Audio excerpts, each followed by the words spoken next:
नमस्कार दोस्तों, मैं हूं मुन्ना और आप देख रहे हैं ओनली लर्न।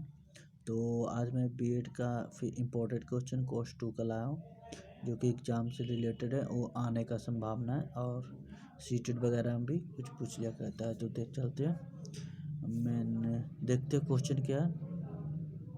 क्वेश्चन है, थर्नडाइक द्वारा प्रतिपादित सीखने के प्रयास एवं मूल सिद्धांत को विवेचना करें एवं इसके निहितार्थ महत्व उपयोगिता के बारे में बताएं। तो देखते हैं इसका आंसर। पहला परिचय, सीखना मनुष्य का जीवन में सफलता का प्रमुख आधार है। सीखना जो है मनुष्य के जीवन में सफलता का प्रमुख आधार है, बुनियाद है या पहली शर्त है। वैसे तो सीखने के कई सिद्धांत है, लेकिन उनमें से सीखने का प्रयास एवं मूल सिद्धांत अपना एक विशिष्ट एवं महत्वपूर्ण स्थान रखता है। सीखने के प्रयास एवं मूल सिद्धांत। सीखने का प्रयास एवं मूल सिद्धांत के प्रति प्रतिपादन संबंधवाद के जनक एवं अमेरिकन मनोवैज्ञानिक E.L. थॉर्नडाइक है।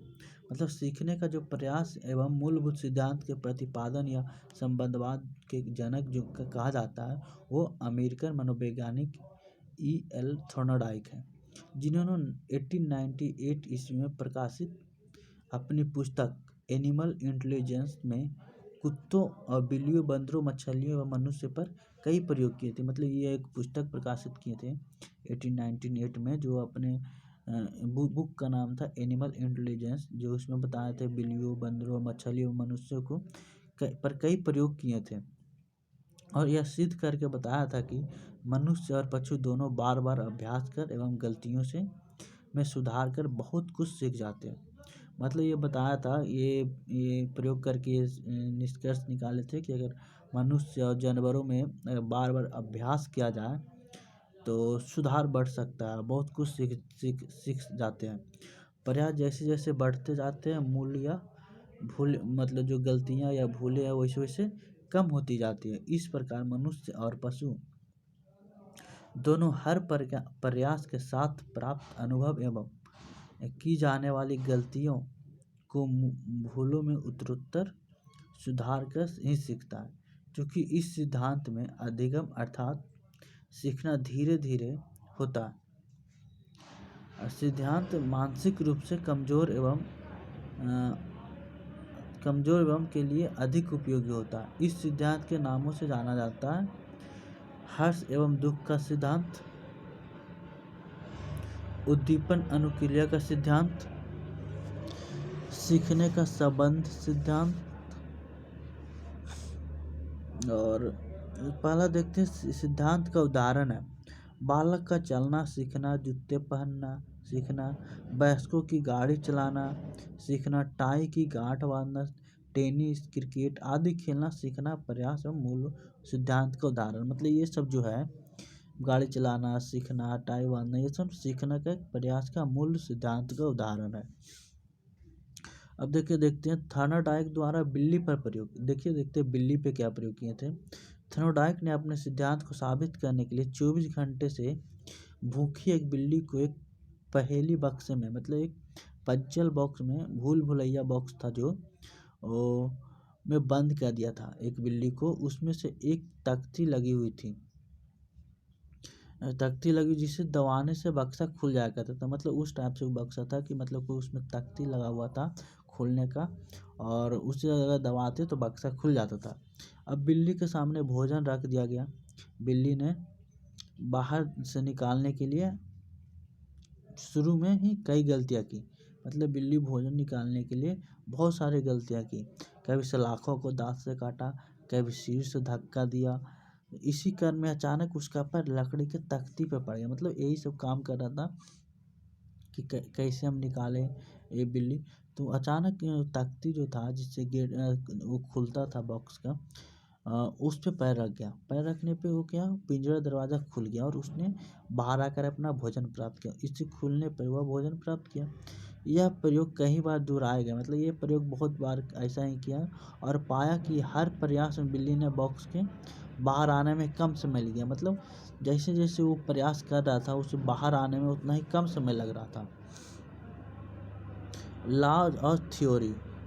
अभ्यास का नियम तत्परता का नियम, प्रभाव का नियम। देखिए एक फिगर है, इसको मैं बताता हूँ। ये फिगर है, इसमें सीखने का नियम है, प्रभाव का नियम ये हो गया, और अभ्यास का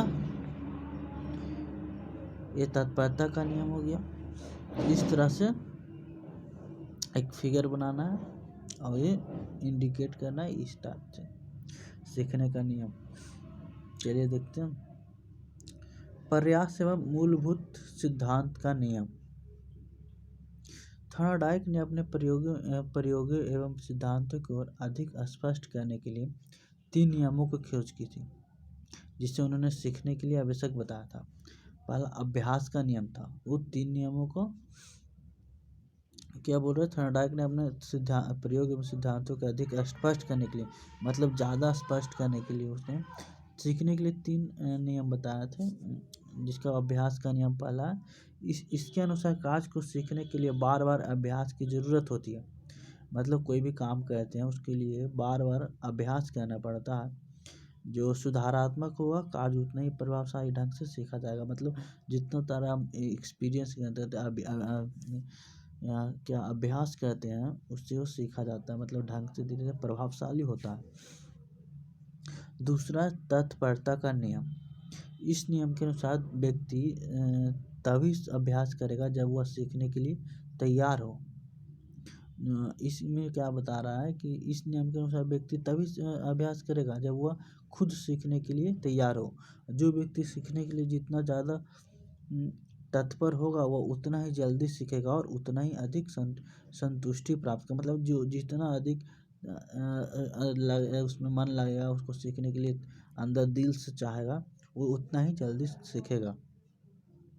इसके विपरीत कम तत्पर व्यक्ति सीखने में कठिनाई होगी, मतलब जो उतना इंटरेस्ट नहीं लेगा उसमें, उसको थोड़ा सा सीखने में परेशानी होगा, कठिनाइयों का सामना करना पड़ेगा। और तीसरा है प्रभाव का नियम। इस नियम के अनुसार थॉर्नडाइक ने यह स्वीकार किया कि सीखने की प्रक्रिया में हमारी भावनाओं को संवेगों का भी प्रभाव रहता है, और जिससे अधिक संतोष मिलता है उसे। जिसे सीखने में मन नहीं लगता उसे देर से हम सिखाते हैं। मतलब क्या हो रहा है, जिसे सीखने में अधिक संतोष मिलता है वो जल्दी सीख जाता है, और जिसे सीखने में मन नहीं लगता वो थोड़ा देर से सीखता है। ये सिद्धांत प्रभाव का नियम का सिद्धांत है। जिसे सीखने में हम मन नहीं लगता वो देर से सीखता है। क्या सिद्धांत शैक्षिक उपयोगिता और निहितार्थ। प्रेरणा पर बल देना, मतलब अभी प्रेरणा पर मतलब मोटिवेशन, इनकरेज करना उसको इंग्लिश में बोल सकते हैं। यह सिद्धांत छात्रों को सीखने से पहले उन्हें अभिप्रेरित करने पर बल देता है। मतलब छात्रों को कोई बात सीखने से पहले ये सिद्धांत इसमें क्या कहता है, ये जो है ये आगे अभिप्रेरणा उत्पन्न करता है, अभिप्रेरित करता है।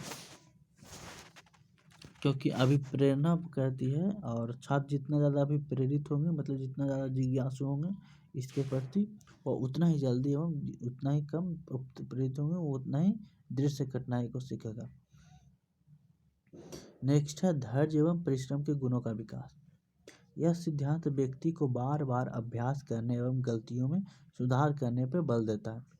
ये क्या है, ये जो सिद्धांत है व्यक्तियों को बार बार अभ्यास करने एवं गलतियों में सुधार करने पर बल देता है।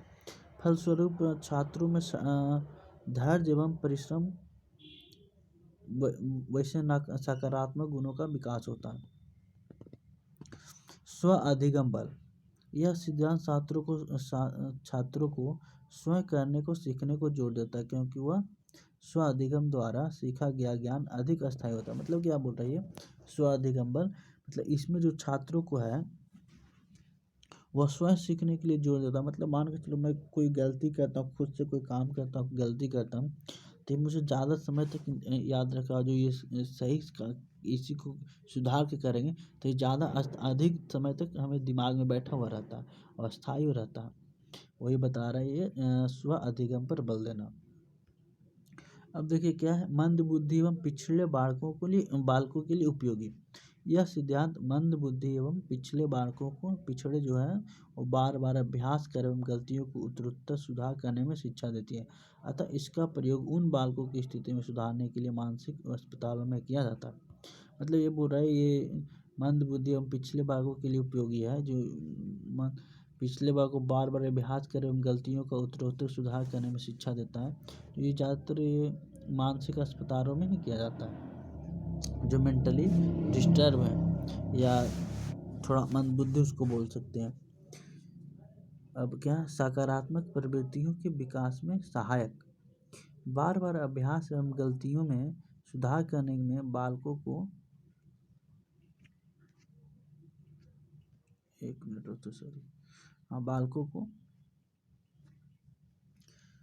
बालकों को स्थिति में सुधारने के लिए मानसिक अस्पतालों में किया जाता है। अभी क्या, सकारात्मक प्रवृत्तियों के विकास में सहायक।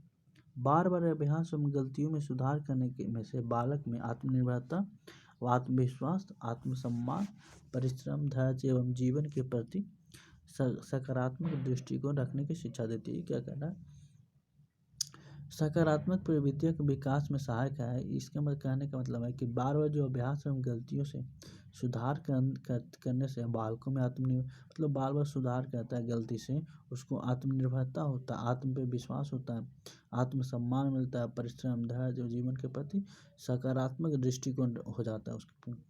और ये सकारात्मक दृष्टिकोण बालकों को मनोवृत्ति सीखने के अनुकूल बना देता है। फलस्वरूप बच्चा सीखने के लिए अभिप्रेरित होता है और बच्चा सीखने के लिए उतना ही मोटिवेट हो जाता है कि मान के चलो जब किसी काम में उसको मतलब बार बार कर रहा है, अच्छा लग रहा है और तो उसे उसमें ज़्यादा इंटरेस्ट आता है और उत्प्रेरित भी होता है।